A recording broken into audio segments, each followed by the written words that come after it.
Okay, you want to go? I can start. Okay, so we put out a poll where we asked people to. What the fuck? What's going on? We're enjoying this. This is enjoyment. This is enjoyment. Okay. So we put out a poll and we asked people to vote for a certain number of items. I think it was 6 or 7 items, and the one that got the top votes was how to be kick-ass on stage.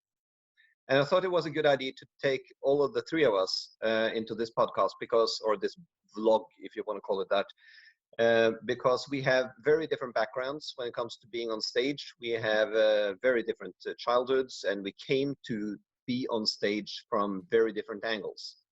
So I guess we can just present sort of our background and getting onto stage, and I'll start with that. My childhood was marked by me being an introvert and being completely submerged in science and not trying to avoid people as much as I could, and up until I was like 18 years old or so. And then stuff happened, and you can Google me and read my blog for whatever happened there.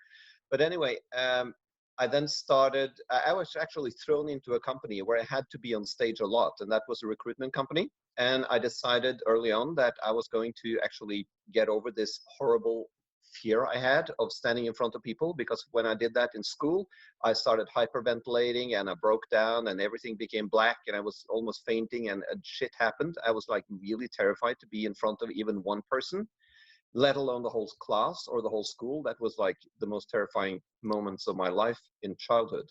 So I thought, I'm going to master this. So I set up free recruitment seminars where people can come and get tips on how to recruit, because we were a recruiting headhunting company and we had a lot of knowledge on how to recruit people. So I said to the salespeople, book people in here, anywhere from 4 to 12 people can fit into this room, and I'll just do a seminar on recruitment with them. I did this every week for I think 6, 7, or 8 years. And I made a habit of not doing any slides, not preparing, and just delivering whatever the people in front of me wanted. So I just asked them first, what do you want out of this seminar? They told me, and I said, okay, now you drink a cup of coffee and I'll just make some sort of a logical agenda to whatever you have told that you want out of this seminar. And I did that for many, many years. Then I continued doing that on several topics all through my years after recruitment. I went out of recruitment in 2000. For the past 20 years, I've done the same type of thing. I've done seminars on open source, I've done seminars on sex, on astrophysics, on everything. So this has been my background. I came from being terrified of being in front of people, and then just did it to the point where I can actually accept it, then liking it, and then enjoying the shit out of it. So that's my background. And maybe, Brendan, you can take your path to going on stage. Yeah, so if I go back to, I guess, about the age of pre-11 years old, the worst thing in life was probably having to do anything in front of anybody else. That sort of maybe started getting a little bit less through teenagers. Through my teenage years, because of football, and I was pretty good at football. So then I was like on the football pitch, I was doing things in front of people. And then finally, at the age of, I think it was 16, I started to juggle and started just like learning a load of different crazy tricks, and go forward a load of years to the age of 22. Then I think it was 21, 22. Me and some friends had a road street show. We traveled around Europe. We were in a van. There were 4 of us. And whenever we needed money, we had to jump out of the van and go into a crowded street and take over the street and do some form of juggling, fire stunt type show to get money. So we started doing that, and it was really terrible. The first shows were really, really disastrous. Hardly anybody was watching us, some people out of sympathy, and we were getting very little money. But from place to place to place to place, and every time we did it, and the more desperate we were, and the more that we actually had to perform, the more that I think we were like up to sometimes like 5, 6 shows a day, traveling all around different streets, and just got easier and easier and easier and easier for each time.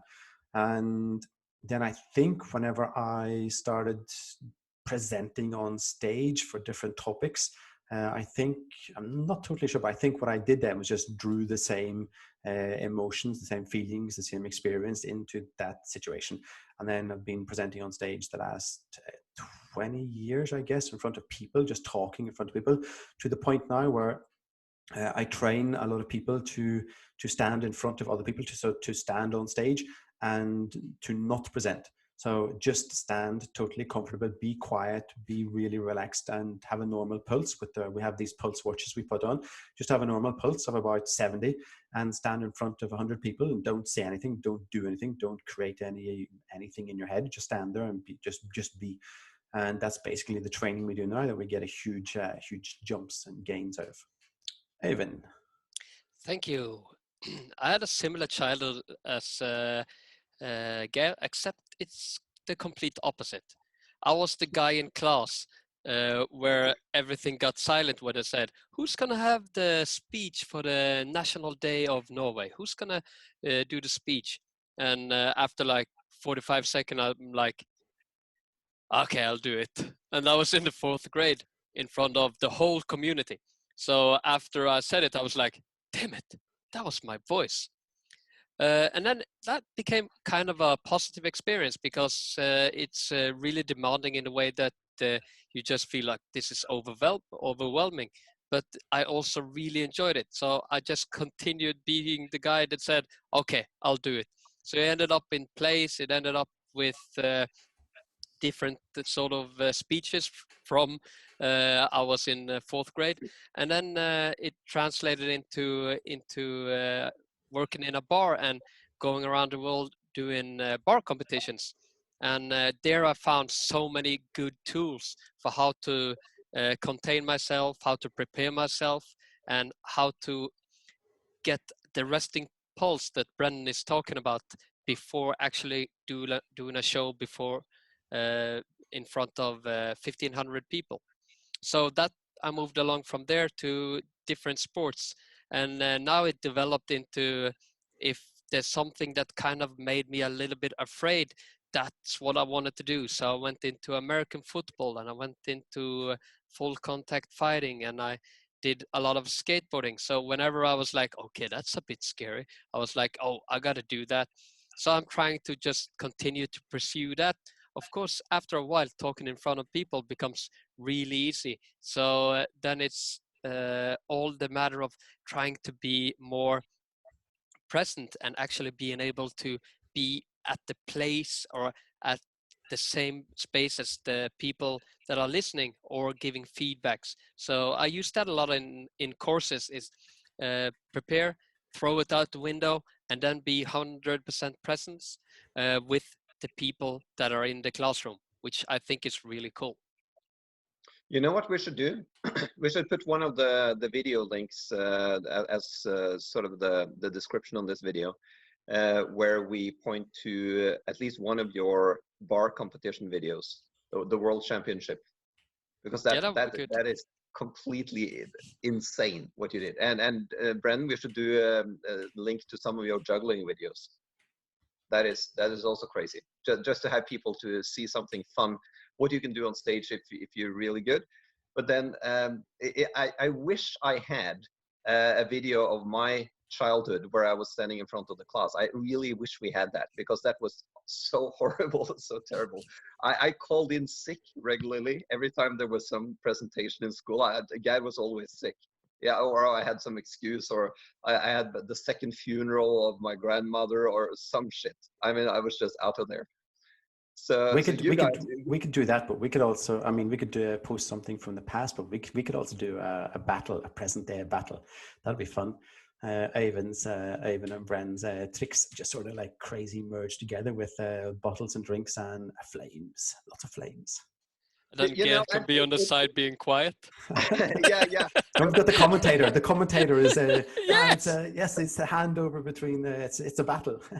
Yeah, I could commentate. You know, it's funny because I thought of myself as a pretty good juggler, and then I hired Brendan back in 2007. I was like totally freaking dwarfed in my skills. I was like, yeah, I can do this 20 skill things, and then Brendan comes on stage and he just does 5 balls, and it's not fun at all.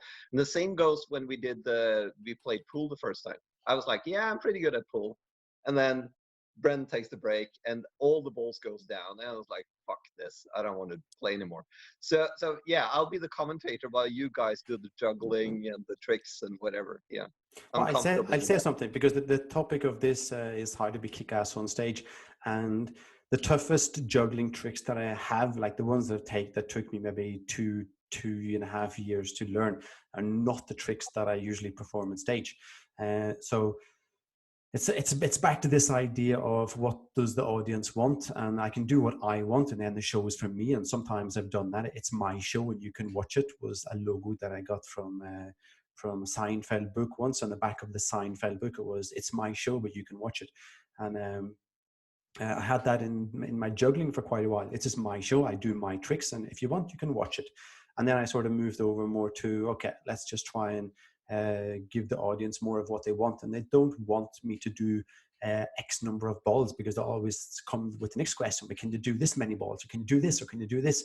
So, and the toughest trick that I've actually learned to do is 3 clubs and a bicycle, full size bicycle balanced on my head, which was like a crazy difficult trick to learn. It took me about 2 years, a lot of pain, and a lot of the bicycle kept falling. It just was like a crazy trick, and people were laughing at me at the park trying to do this. So when I do that trick on stage, it's like I can do that, and I can do the simple little how to eat an apple trick, and people love the apple trick, which takes like the normal juggle like 20 minutes to learn. So it's crazy, and I think I've also taken that over to presentations that I give now. And we see a lot of people presenting, trying to be kick-ass on stage, and they're trying to present with the knowledge that they know, that it's maybe taken them 10 years to get some knowledge, but that's not what's really how to be kick-ass on stage, because it's not what the audience wants. I think that's something, maybe it's an idea, I don't know. I agree. I'll expand on that, except I also want to note that you landed a job because of the burning bicycle on the head, and the 3 burning torches juggling, because that was the first time I saw you. And then I thought, I got to hire that guy. I didn't even know you, but then we started talking, and then I realized, yeah, I definitely need to hire that guy. So that's why this podcast is happening. So that 2.5 years of practice then is worth it, I guess. It is, and now we're giving what the listeners want. I suppose we are not interacting with them, but at least we put out the poll, and they said, yeah, we want to learn how to be kick-ass on stage. Now, expand on what you said, Brendan, because what I realized early on was that as long as I have attention on myself, what I'm gonna say, how I'm gonna present it, do I know enough? Is there anybody in the audience that knows more than me? Am I looking all right? Am I standing all right? If I have attention on myself, I don't have attention on what the audience want. And if I instead of preparing, if I instead of making a slide deck that I think will hit the audience, I just ask them, what do you want? Then it becomes obvious that I hit what they want. It's similar to Alexander Prior. He is a guy who is up and coming, has been for a few years, the star in the classical music world. And he was at the age of 18, I think, he got the silver medal in the directors competition in Helsinki. And now he's like 25, 26, 27, I don't know. But anyway, he was interviewed by BBC, and he was standing in Royal Albert Hall, where he presented his first symphony with his own orchestra. He was directing it when he was 19. And the journalist asked him, so Alexander, why do you do this? Why do you do music? And he looked out over the Royal Albert Hall. It was empty, and he said, when this fills up, it fills up with people, and the people have problems in life. There is a guy there, middle of divorce. There is a girl who is thinking about, hurting herself or committing suicide. And there are people who are struggling with kids who are on drugs. And there are all kinds of shit that happens in this audience. And what is going to happen when they come in here is that I'm going to lift them so that their life is better when they go out the door. That's what is happening. So he was very much focused on, it's not about him and his music and hitting the right tones or whatever. It's not about the perfect presentation. It is about them getting some value out of it. And he was very cognizant on what that value was to be, namely being a better life. I really like what you said there, and I agree with that, especially when it comes to giving presentations. It's so easy to fall into the trap of your own insecurities.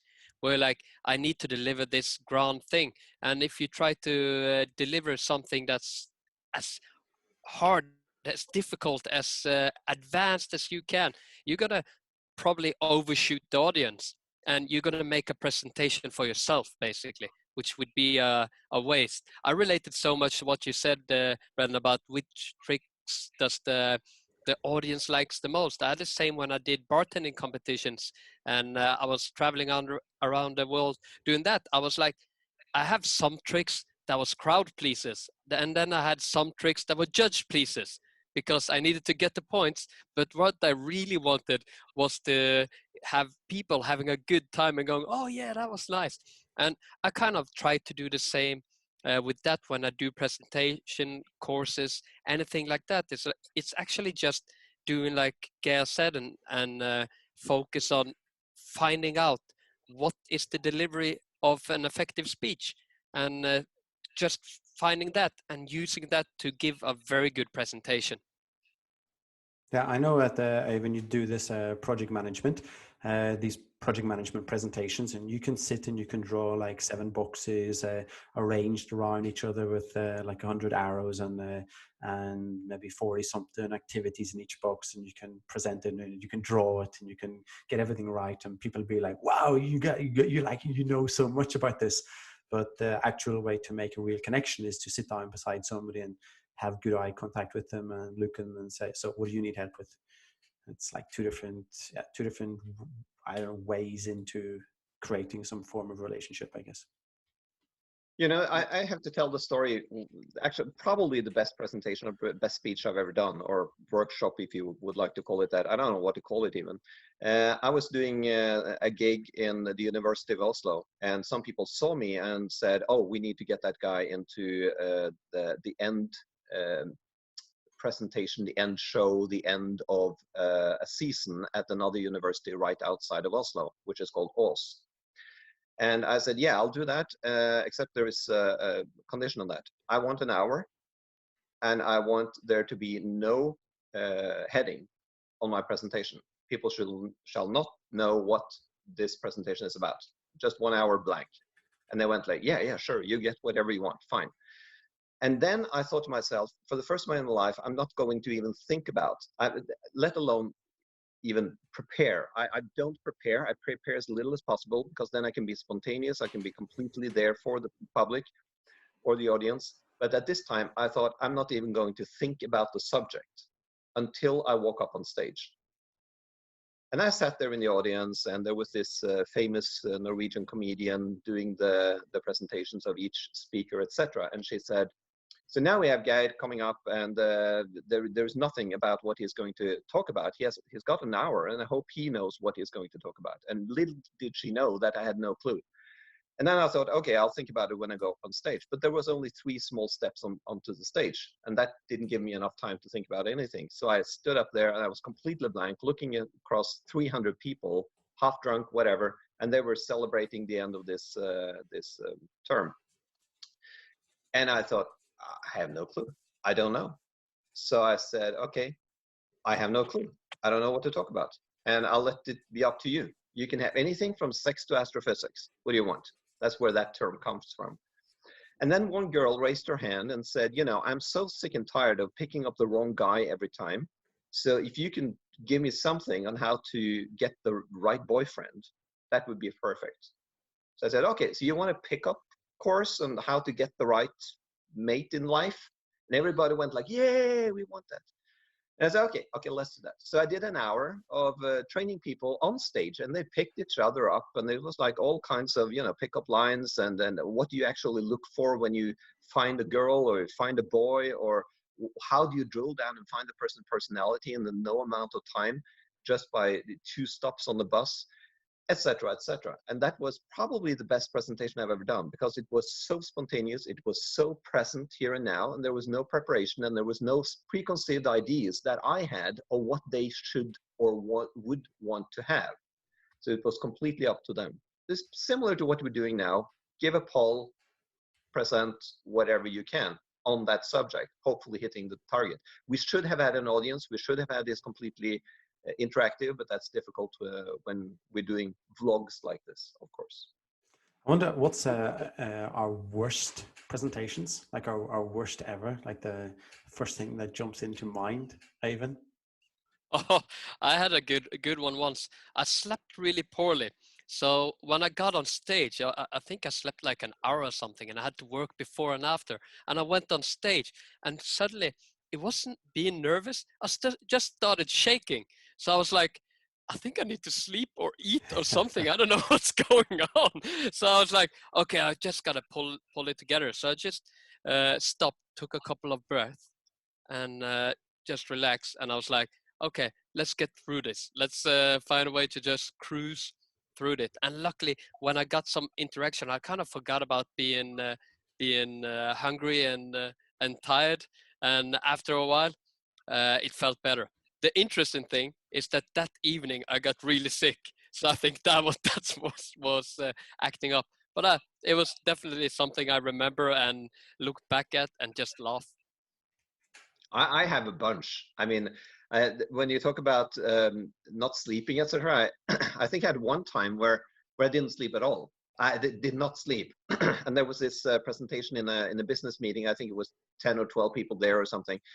And I went in there and had no sleep at all. I was completely out of it. I was sort of going to present something regarding a project, or I don't exactly remember what it was.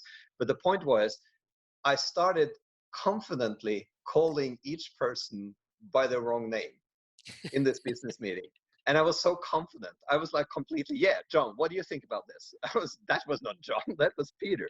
I was like, oh yeah, Peter, that was not Peter, that was Sebastian. And I was like completely jumbling all the names all the time. And after a while, they went like, what the fuck is this guy doing here? So I've done that, been there, got the t-shirt. I had the worst juggling show that we ever had. We were in Bremen. There were four of us. There were two jugglers and two guys on African drums. And we were in Bremen. This is about 20 years ago. And we were really struggling. Our humor just wasn't like catching on in Germany. I mean, we were been in Denmark, and we've been in the Czech Republic, we've been in Belgium, we've been in France, we've been in the Netherlands, and we came to Bremen, and it was just like something was wrong, something wasn't working. And a load of our equipment that came out of the van, we just like threw it onto the street, and we were get like 400 or 500 people really quickly around us, and nothing was working. We're trying our best, the same jokes, country after country, nothing is working. So my friend just gives me the Irish flag. He says, here, we have this. So I start, okay. And I start waving my little Irish flag. And then he does this, you know, the John Cleese thing in the Germans in Fawlty Towers, this, you know, like he does the funny German, the Nazi walk. And he starts doing this, and he does this crazy Nazi walk and says, we are not English, we are not English. And he starts marching back and forward in the street. And I'm like, oh my God. And I'm waving my Irish flag. And one guy from the audience comes up and says, I guess you guys have got about 20 minutes to get out of Bremen. So he said, okay, back into the van, and just like threw everything into the van and just disappeared. I think that was one of the worst street shows that we ever had. Another one, we had this, this was again about 18 years ago. It was just after that. And one of these tricks that we do is that me and Harald, and we pass these fire clubs, 6 fire clubs, and we throw them to each other, and somebody stands in between us with a carrot in their mouth. And then we like throw it like 1, 2, 3, and then about the 10th throw, then I knock the carrot like flying out of the mouth. So the carrot gets like this, and Harold takes a bite of the carrot, and I take a bite, and the carrot's like, it's really small. So it's like, okay, chin up. It's like, hit the carrot. But this guy, after we'd taken a couple of bites, he thought like this was a student show. He thought he wanted to be a part of the fun. And rule number 1, I think, when you take up people onto stage is that you don't invite drunk people onto stage. But to really know that rule, you have to do it once. So this guy thought like, okay, he's going to be part of the show. So he thought that the carrot was pretty small. So he said, stop.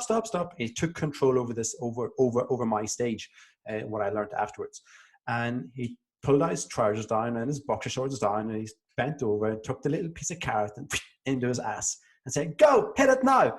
And I just froze. And I was like, I didn't have anything to say. People started booing him, and I'd lost total control.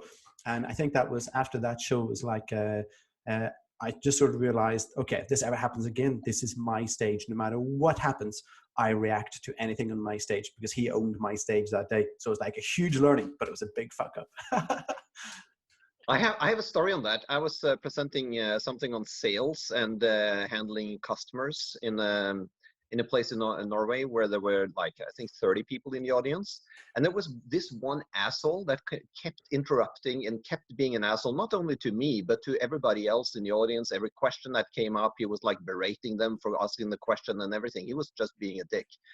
And then I just, this is not going to go any further. So I said, okay, you stand up. He went like, what, me? Yeah, you, stand up now. And he stood up, and I said, okay, now everybody that wants to keep him in the room, raise your hand. Everybody that wants to have him here, raise your hand. Okay, I said, look around. How many hands do you see? And there was no hands. Okay, so everybody who wants for him to leave, raise your hand. Everybody raised their hand. I said, that's your calling card. You leave the room. He was like sobbing and going away and like, fuck this. He couldn't be an asshole anymore. But then afterwards, it was like a 4-hour workshop. I came over to him. He was sitting there drinking in the bar or whatever. Then I took and handled him and really, talked to him about this and not being a dick and disturbing everybody else, because they wanted their value. And he just wanted to be a self-centered person who was, getting his 15 minutes of fame or whatever. But, you have to handle those guys afterwards. But there and then, just take your stage. It's your stage. You're in command. And you are the boss of getting the audience to have the value they deserve. That is your mission, to give them value. And I think if that is to be on the giving tips side here in this video, I would say the most important thing is to be there for the audience and give them what they want. And therefore you have to be as interactive as you can, given the format of whatever you present. And then also there is another tip, and that is collect stories. Like we're talking about stories now, the fuck ups we did or whatever happened or these things. You just have to challenge life. You have to get out there and do strange things like bar competition or contact fighting or juggling in the streets of Bremen and doing the Nazi march or whatever. All these things are stories. And if you have a lot of stories in life, you can just interject them at any given time to give life to your presentation. That is what people like to hear. They want to relate to not only facts and figures and theories and whatnot, they want to relate to actual real life stories and from you, because you're on stage. Yeah. And also, sorry. And also it's so nice to be able to go outside the box a little bit, thinking about doing weird things. Is that anything that can get your adrenaline up to the level it would be on a big stage will be so beneficial, because suddenly you get a tool of how to fix it. And there's so many things in doing things that you're uncomfortable with that will help you in this situation and help you to handle it. And I agree so much with going on stage, being interested and interactive. Some people need to have a plan and have what I'm going to say now. But I think at some point, somewhere, it should be big letters on that piece of paper that says, this is never going to happen. And just have that as a starting point. This is never going to happen. And going away from this, if the audience want to go that way, it's so good. Then you have the focus outwards and you can actually meet the audience and give them value. I remember on the TV show, the Norway's Got Talent TV show, and we were backstage and they were trying to do interviews with us, and they were going through makeup and putting on makeup. And I realized when I was sitting there and they were putting this makeup on me, I said, what the heck is this? This isn't me. This isn't me. And everything that was happening that whole day, it was like, this is not me. This is not me getting ready for a show. They're like trying to build it up. They're trying to create adrenaline. They're trying to get the pulse up. They're trying to do all this. And I was letting it get to me. I was letting all these like tiny little things get to me, and you have to sign this contract because we were going to use explosives on the stage. And it was just like, again, it was another example of somebody taking over our stage, and we wanted to go on the TV show and do a fun show for everybody that's seen us before. It's like thousands of people that seen us before all over Norway. So it's like, this is our show for anybody that's ever seen us before. They didn't Oh, like that. They were like, no, you have to do a show to try and get into the final. Well, we don't want to get into the final. You guys asked us to take part in this TV show just because nobody else would do anything with fire. So we want to do this for everybody that's seen us out there. No, you can't do that. You can't do that. we have, that's so funny that you should mention that. Remember the 4th grade when I was like, oh, damn it, now I have to do it. I got the phone call from the guys that made Norske Talenter, and I've been on the same show. At that moment when, oh shit, I have to do this, was when we were in there. There were kids everywhere, and we were like, we work in a bar.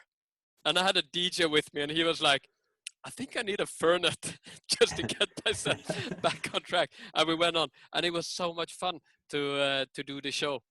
But that feeling, oh, now I have to do this. Just accepting that this is now going to happen, and just take out, not accepting, get that out of the way, and just like, okay, this is happening no matter what. I can choose to make the best out of it, or I can choose to run away. Run away, not an option. I'd say something about, because Guy brought in this thing about stories, and whenever I do this presentation skills course, how to kick ass on stage, and one of the things that we cover is that I tell people I have this bank account in my head for funny stories, and you just, if you open your eyes and just like you live a little bit and you realize what's happening, you get all these funny stories. And I just like, I store and store and store and store all these stories. So I've got a bank account for funny stories. I've got a bank account for quotes. I've got a bank account for books that I've read. I've got a bank account for words that I should use with different audiences. I've got all of these different bank accounts that I think is a really nice way of just like categorizing things. So, and I always ask people, and it's really funny because the answer, if you ask a question to an audience, if I say, okay, so we're talking about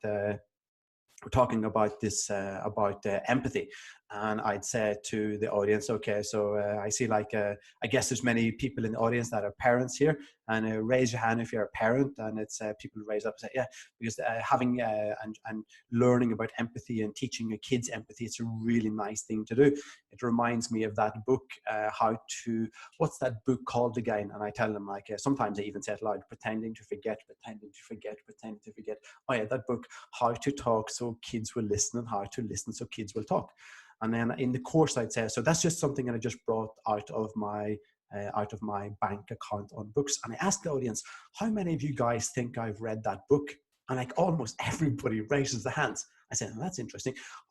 How many of you think that I need to have read that book to be able to recommend it to you guys now? And almost everybody raised their hands. I think that's interesting.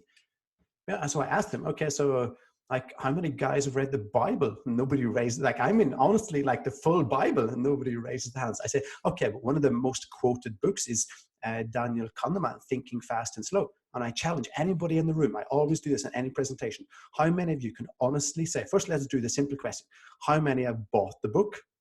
Let's do it before that. How many have heard of the book? Lots of people raised hands. How many have bought the book? A lot of people raised hands. How many have started reading the book? Like half the people that have bought it have started raising their hands. I said, how many people honestly have read the full book?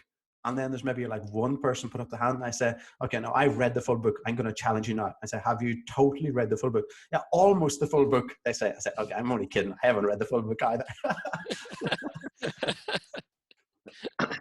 Yeah, I actually started on that book, and no way. I've got more interesting books in particle physics to study. So yeah. He wrote that book for himself. He's actually really good on podcasts. But what I always tell people is that you don't have to have read a full book to recommend it. But people, if you know your audience, if there's a lot of parents, that's of course, there's different books that go for them. If it's a younger generation, then there's different books that you can go for them. It's like the project managers, there's books for them. So I have these different categories in my head that I can say to people, here's a book, and you see people jotting it down. So you should say the book name twice. But it's a very nice gimmick.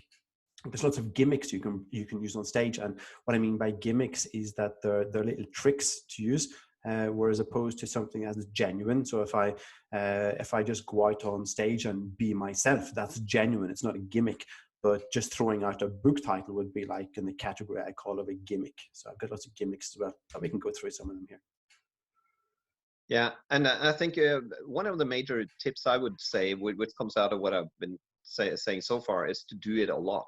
Just do it a lot. The more you can do it, the better you get.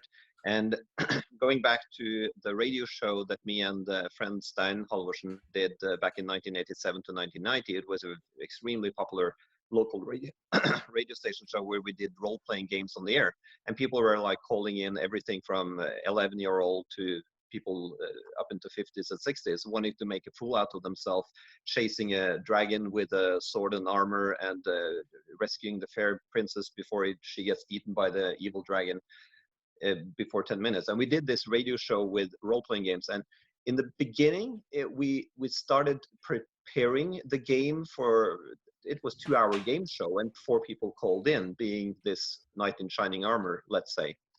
And we prepared for a whole Sunday, 8 people, everything that was going to happen for every of those 4 players. That was 8 hours or 10 hours times 8 people. That's 80 hours preparing the first radio show.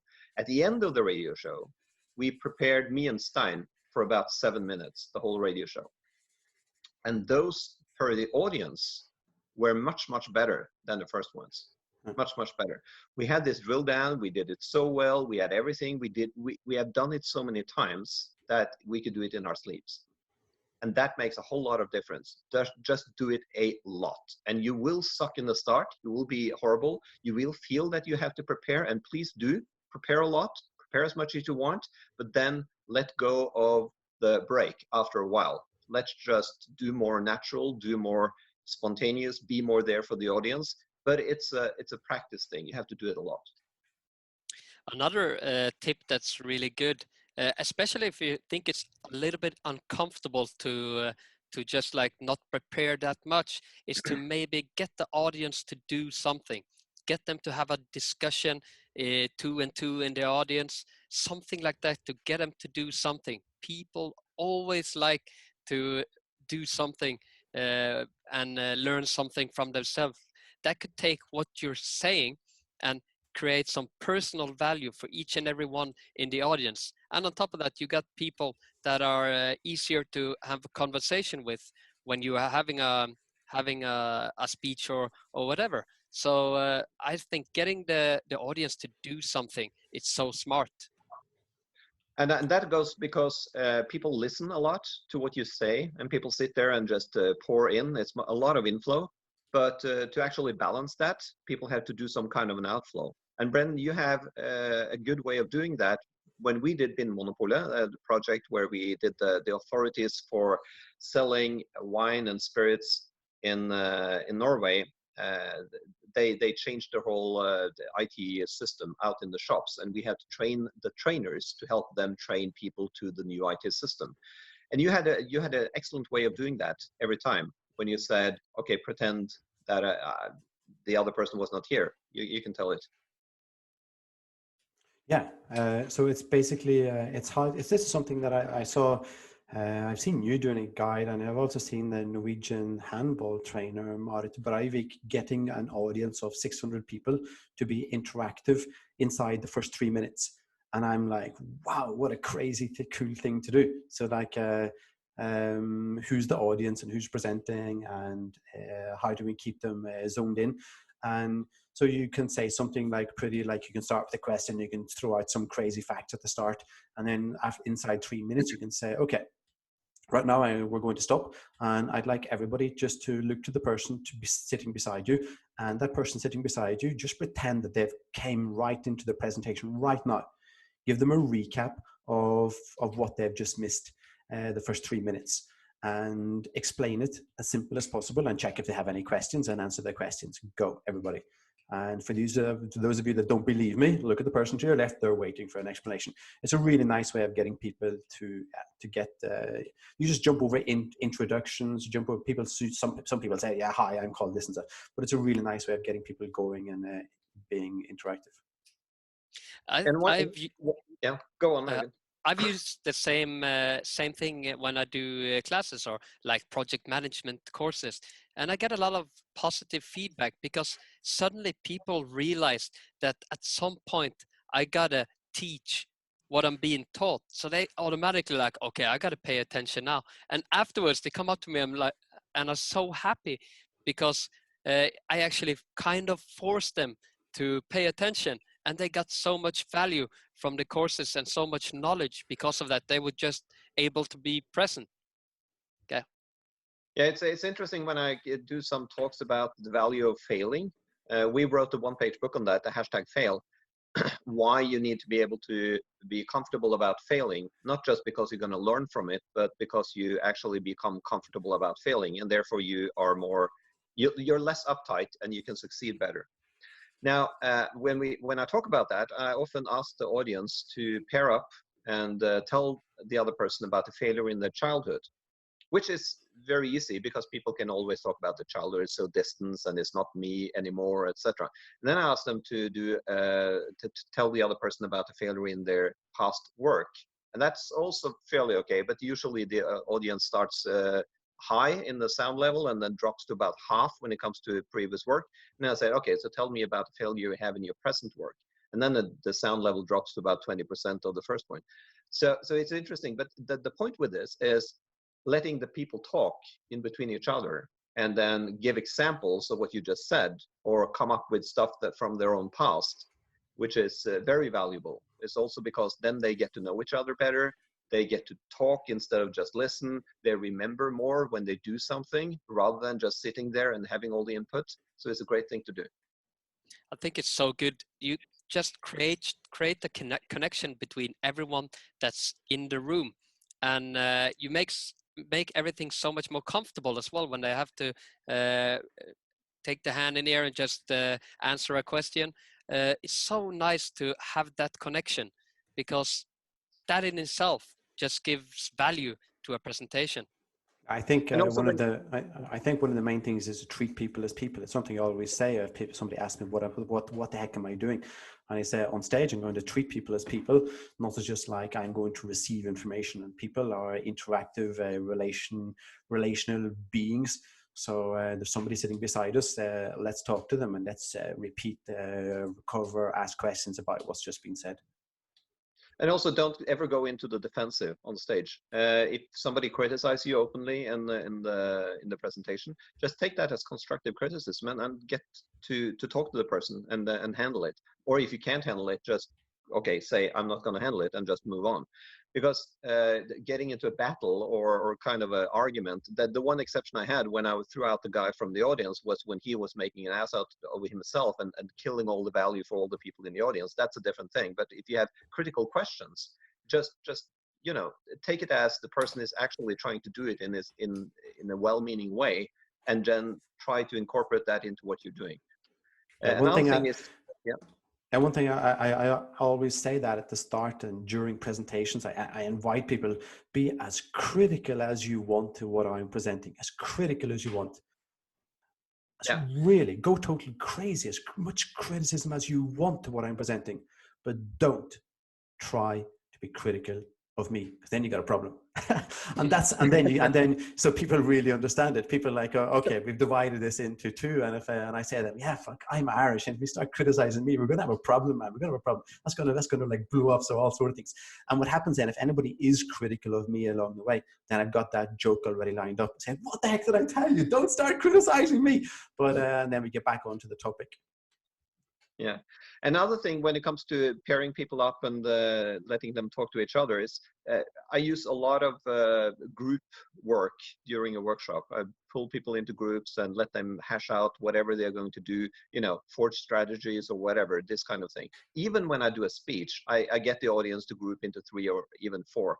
But more than 4 is dicey, because you always get one introvert there. And if you have 3 or 4, it's fine. Pairs, always perfect. The 3 or 4 as a group is probably 4 is the max, because otherwise if you have 5, we have one person which is very shy, is not saying anything, and the other 4 guys are doing all the work. That's not good. So group of 3, group of 4 is fine. Pairs, perfect. I got something else I want to talk about, and this is something that because when I do all of these presentation skills, we get asked a lot of fun questions, and there's 2 questions that always get in. I think in almost every single of these workshops. Number 1 is it's a real fun one. It's what do I do if somebody in the audience? No, I'll take that one straight away. Number 1. Because that's actually number 2, Ivan. But number 1 Okay, is, cool. go to number 2 first. Number 2 is, what should I do with my hands when I'm presenting? But number 1 is, what if somebody in the audience knows more about this topic than me?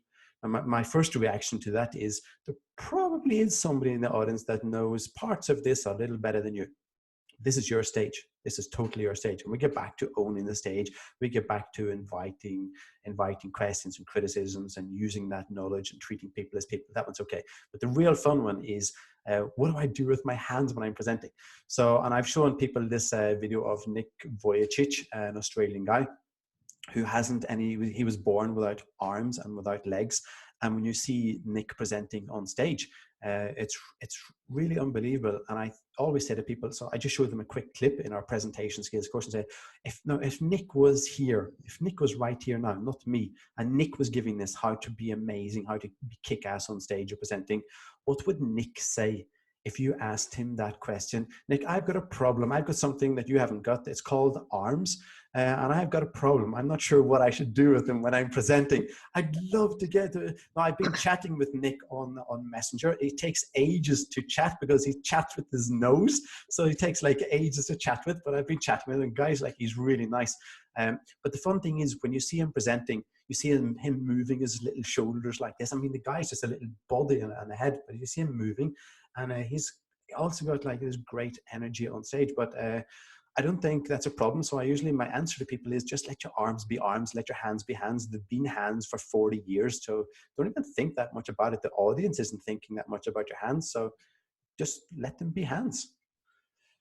And that really goes back to not having your attention on yourself, but actually having the attention on the audience. So if you can stop thinking about what you're doing and supplant that by thinking about what the audience wants, and then when you're stopping and you're thinking, oh shit, am I doing the right thing? Am I giving them value? You can just ask them. So, is this valuable to you?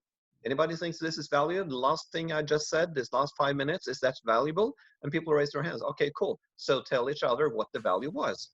And then you have your little breaker when you can look at them telling each other what they want or what they have gotten out of it. And then you can also ask them, so now what do you want? Based on what you just told was the value of the last 5 minutes, what should the next 5 minutes be? If you're completely stuck, you can always ask the public. Or if you're not stuck, then you can just relax and look at them for 2 or 3 minutes and then formulate whatever you're going to say and then Stop a second, because my laptop hasn't got the power cable here, so it's upstairs. So I'm going to go and get my power cable, okay? And then I'll be right back. So I've got a couple more things that I want to talk about, okay? One thing I do want to talk about is pressure, because some people say I perform a little bit better when I'm a little bit afraid, when I'm a little bit nervous, when I'm a tiny bit nervous, I perform better. Well, we'll let that Brendan take that when he comes back, because he obviously has something to say about that. So what else? What else should we cover? We covered being yourself. We covered being focused on the audience and what they should have as value, and then talking or asking them what they want and letting them talk among each other. What else, Øivind? I have one thing in regards to hands that I like to share, and that's if you're not sure what you're going to do with your hands, try to do nothing with your hands.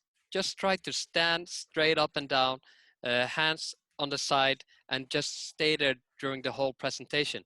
That should make it a lot more comfortable with moving the hands. It's you're not going to think about it as much.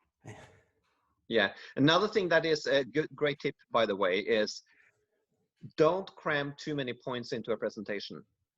Because if you have one major point to make, every other point you put into the presentation will dilute the first point. So let's say you have one great thing you want the audience to really grasp in your presentation. Let's say you're talking about offshore windmills or whatever. And you want to say that, okay, offshore windmills is a great way of creating energy. It's out of people's view, it's clean energy, it's green, and it's fantastic, right? But then you cram other points in, like points about hydropower, points about wave power, points about whatever. And the point is, if you have 5 points, the first point becomes only 20% of the value that people get. If you have 10 points, you dilute the first major point down to 10% of the value, which is not good. Keep it as simple as possible and as few points as possible, and ram down that completely with examples and letting people talk about it, etc., etc. I've got a really good example pressure. of that. It's Barack Obama, who people generally can say, okay, he's good at presenting. And I found a clip where he actually says the same phrase, I think it's 23 times in 3 minutes. 23 times. The first 3 minutes he says it, and he says it slowly, he says it fast, he says it directly, he takes a little pause and he says it. And it's like, there's, if you stop the presentation after 3 minutes and you ask anybody in the audience, like, write down what his presentation is about. It's simple. Yeah, exactly. And this is also why we write these one-page books. It's to drive down one simple point, as simple as possible. Now, pressure, Brendan, you were going to say something about pressure. Pressure. So usually some people say, because what we're trying to do is when we're doing these presentation skills workshop is we get people to stand in front on the stage, and the audience is quiet and the audience is looking at you, and you're in the middle of the stage, and just stand there and don't present it, and just stand there. Don't do funny tricks don't count sheep or don't do anything. Just stand there and have eye contact. You can switch eye contact with different people in the audience. Do that. And some people say, yeah, but I'd like to have a little bit of pressure. I don't understand this about training, just to be calm, just to be myself there. I like this pressure. Now, this whole idea of pressure is that it's like the definition of pressure. So many definitions of what this pressure is. And we work also in the field of sports psychology or mental training or something like that. And this idea, like sports people also say, but I perform a little bit better with pressure. And then we always get into this. So what happens if we don't have pressure? What happens if we don't? What happens if we're going to give a presentation to 2 people and we're not having that adrenaline that you have to get to be able to deliver? Like, what are you going to do? It's like, are those 2 people going to suffer because you have to build up this adrenaline? You have to feel a little bit nervous. Can't you just go out there and deliver what exactly you want to deliver? So it's real fun to talk about around this idea of pressure, that it doesn't exist. It's not real. It's something that you just imagine, that it's linked up to some form of the audience will be happy at the end of this presentation, and the pressure is linked to that, because the pressure is never on saying the right thing at the right time if you're totally 100% there. Now, it's funny how people think it's almost like an excuse. I have all this pressure, I don't know how to tackle it, so therefore I say it's good for me. And it's just bring that back to other areas of life. Is it so that if you don't feel any pressure, oh, hello. Yoo-hoo. We have people coming into the room. Okay, so that was your wife, right? That was Erika. Oh, Erika. I didn't see who it was. There just came a package was just delivered. That's even funnier. I didn't see it because I have this gallery view on my phone, and it's like really tiny, and it's like, oh, Margrethe has become really small now. So that was my 11-year-old daughter. And then the next thing I'm gonna say is gonna be really, really awkward, but let's go. If pressure was what you needed to be able to perform, if you are to perform in bed, do you need the pressure? Is it like, oh, you've been married this long? If you don't feel the pressure, you're not going to perform in bed. You're not going to actually be able to walk across the room if you not feel pressure about walking across the room. Otherwise, you will fall. Is it so that you can't make food if you don't feel pressured? Because otherwise, I wouldn't perform as well. This is strange, because I think you can easily walk across the room and not fall, not stumble without any pressure at all. And probably you will do better if you don't have pressure. So this excuse that you need to be pressured is kind of strange to me. Øivind's quiet. Yeah, I was waiting for you, but since you invited me in, when it comes to pressure, I feel like it's all about being able to focus, to practice to focus, instead of just always needing that focus coming from outside somewhere. You can take it in, and if you can focus, you will actually feel the pressure of the floor when you walk over it. I'm not going to take the bed and feeling pressure there, but that is what I've found that helps, just like being 100% here and now, focus on the task in hand, what you're going to do. That it's going to help you if you're under pressure, but it also makes you 100% here and now, and will give great presentation if you're able to focus on that one thing, preferably when you're delivering your presentation. I had this. I just wanted to interject something. I had this coaching session with an Olympic athlete that was really interesting, and she said, "Oh, I felt so well when the audience was cheering, and I gave me so much energy, and blah blah blah. I performed much better." And I thought that's not a good thing at all. That's not a good thing, because if the audience weren't cheering, you would not perform as well. You should perform your optimum regardless of the external circumstances. You should be really giving value regardless. So if you're depending on sharing or clapping or something, you're doing something wrong. Yeah, and that's back to this, you're dependent on the presentation, on the people at the presentation, leaving the presentation, I don't know, in a better state or something better. If you're dependent on that, that's what pressure is. Pressure is always something like, okay, I experience this pressure right now linked up to something imaginative in the future. I mean, it's not real. Pressure's never real.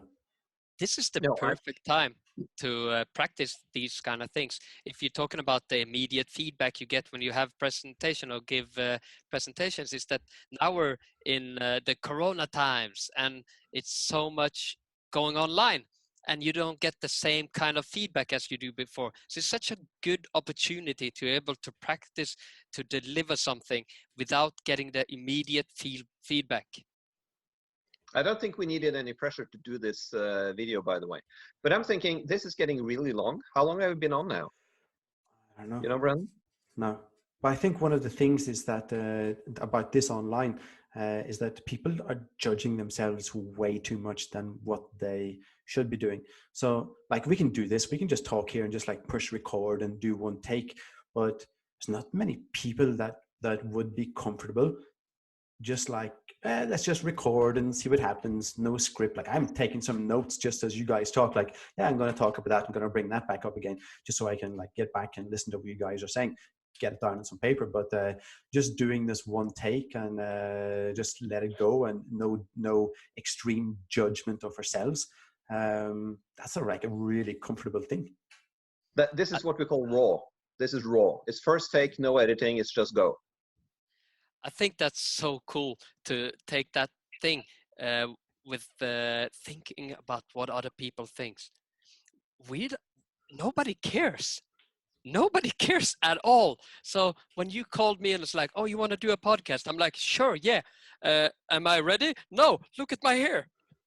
I was fixing my hair and I didn't have the time. You're halfway through cutting your hair. Yeah, I'm halfway cutting my hair. And I was like, yeah, doesn't matter. Nobody cares. Nobody's going to go, oh, Øivind is a dumbass because he didn't finish cutting his hair. Or if they did, why would I care? Nobody cares after all.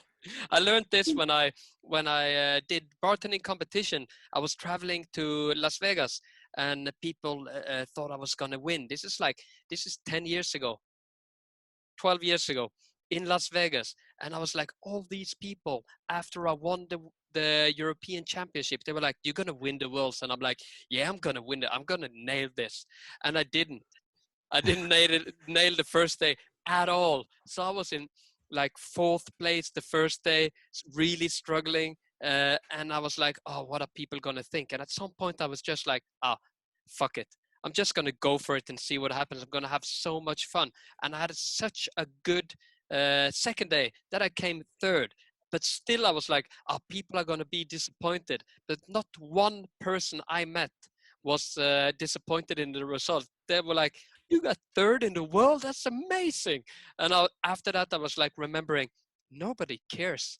Nobody cares. And people want you to do well in presentation, in anything. People want you to do well. So don't worry so much. The fun thing is that people in a presentation, like I tell people on our presentation skills that people have decided, like we think like life is something that you spend. So we have this currency called time, which is really precious, and we spend time, and we just like we keep spending it and keep spending it and keep spending it. And all of these 200 people that are sitting in the audience, they've decided to spend some of their precious currency to listen to you. So they actually want you to do well. They really want you to do well. They don't want to like, yeah, I'm just going to throw away some of this precious currency called time. I hope the presentation sucks. I know more about this topic than you, but I'm going to sit here and be critical. They're usually not like that. The most of the audience are like, I hope this is okay. I hope I didn't waste my time on this. So I hope this is okay. That's something that's really nice to remember when we're giving presentations, that the audience usually, like 99% of them, want us to perform well on stage.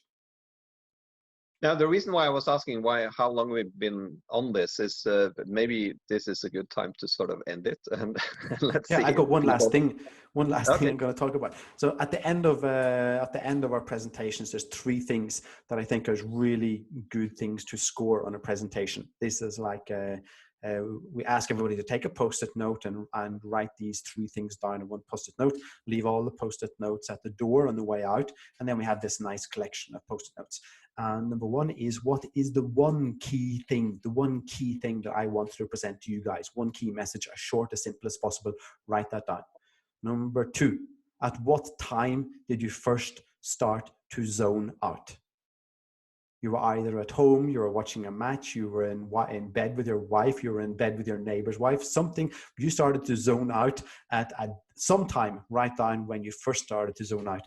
And number 3, what are you going to remember in 1 month or 1 year from this presentation? Just write down those 3 things and just leave it at a post-it note at the door, and that's it. It's like a really nice evaluation to get back, because if 90% of the audience write down that they zoned out at the same time you started talking about some story, that's like, okay, nice feedback to the next presentation.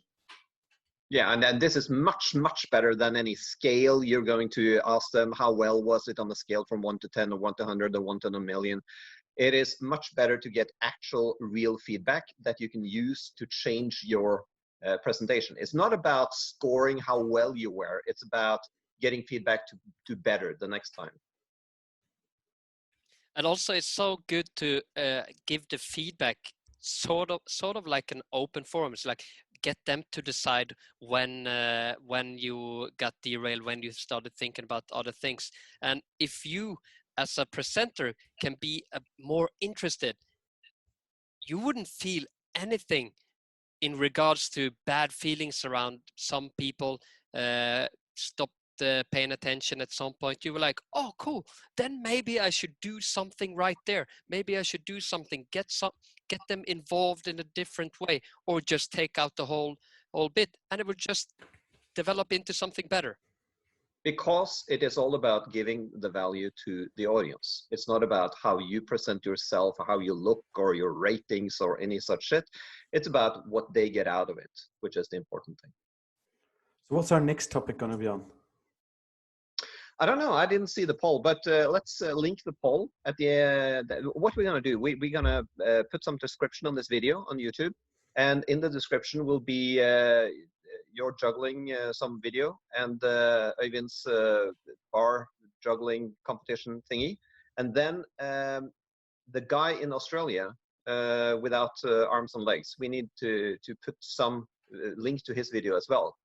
Yeah, and Nick could be really cool to do some form of presentation, or at least to support his work. The guy's doing some amazing work with schools and yeah. It's perfect. And then what else? Link to the poll.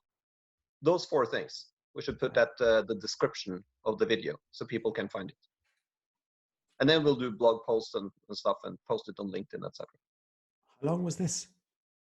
I have no idea. Must be an hour. Like an hour and 10 minutes. Something, yeah. Okay. Cool. I gotta stop it. We stop it. Okay.